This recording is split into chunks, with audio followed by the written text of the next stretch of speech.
നമസ്കാരം. ശർമാജി, നമുക്ക് കത്ത് വന്നിരിക്കുന്ന കോയമ്പത്തൂരിൽ നിന്നാണ്. സന്ദീപാണ് കത്ത് അയച്ചിരിക്കുന്നത്. സന്ദീപ് പറഞ്ഞിരിക്കുന്നത്, ഇവിടെ പ്രൈവറ്റ് കമ്പനിയിൽ ഞാൻ ജോലി ചെയ്യുകയാണ് 4 വർഷമായിട്ട്. പക്ഷെ യാതൊരുവിധ മെച്ചവും ഉണ്ടാകുന്നില്ല, പ്രമോഷൻ കിട്ടുന്നില്ല. ജോലി വേറെ ശ്രമിച്ചാൽ അത് നല്ലത് കിട്ടുമോ എന്നാണ് സന്ദീപ് ചോദിച്ചിരിക്കുന്നത്. ഇദ്ദേഹത്തിന് ഒരു 4-ാം ഭാവത്തിൽ ഉച്ചസ്ഥനായി നിൽക്കുന്ന ബുധൻ്റെ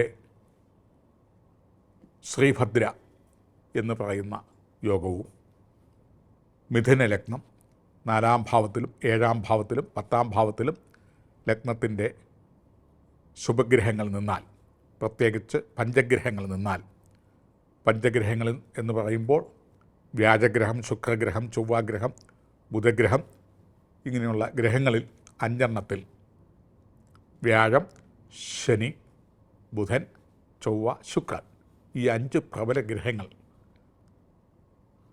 അതിലൊരു ഗ്രഹമെങ്കിലും ഉച്ചനിലയിൽ പവർഫുള്ളായിട്ട് നിന്നാൽ അത്തരക്കാർക്ക് നല്ല നിലയിൽ ജീവിത നിലവാരത്തിൽ എത്തിച്ചേരും എന്നാണ് കാണുന്നത്.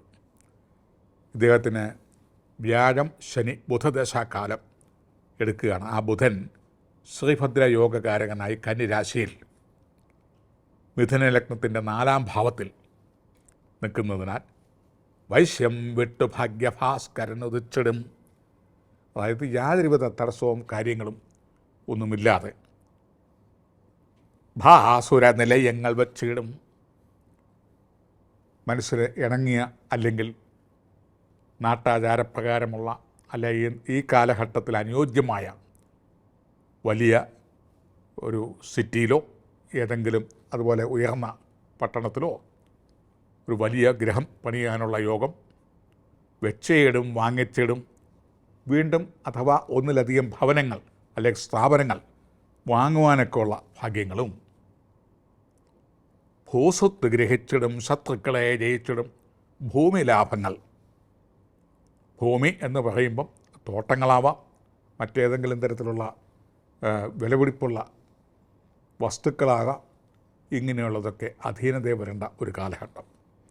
നമുക്കറിയാം, ഒരു ചെറിയ ശമ്പളം കൊണ്ട് അല്ലെ ഒരു വലിയ ശമ്പളം കൊണ്ട് പോലും ചിലപ്പം ഒരു 10 സെൻറ്റ് സ്ഥലമൊന്നും വാങ്ങാൻ ചിലപ്പോൾ പറ്റിയെന്ന് വരികയില്ല.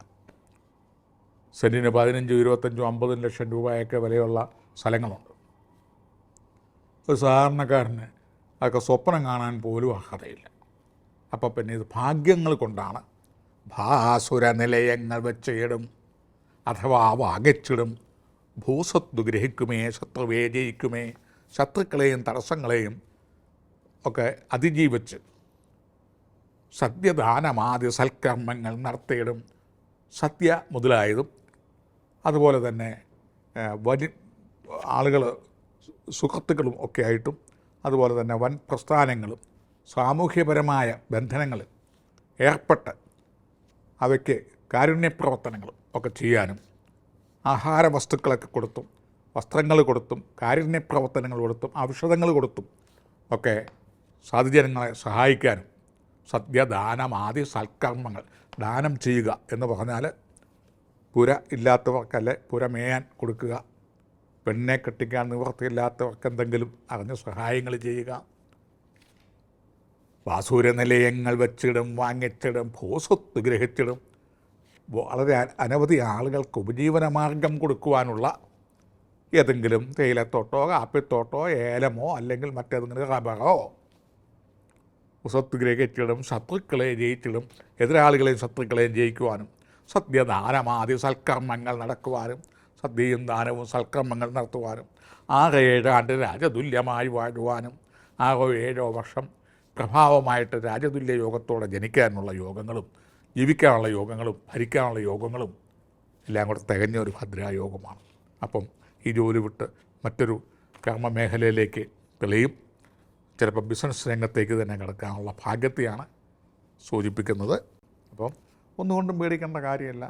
മിക്കവാറും 2026 മെയ് ജൂൺ മുതൽ ഇതിൻ്റെ പ്രവർത്തനങ്ങൾ ഈ ശ്രീഭദ്രായോഗം എടുക്കുന്നതാണ്. സന്തോഷം. നന്ദി. നമസ്കാരം.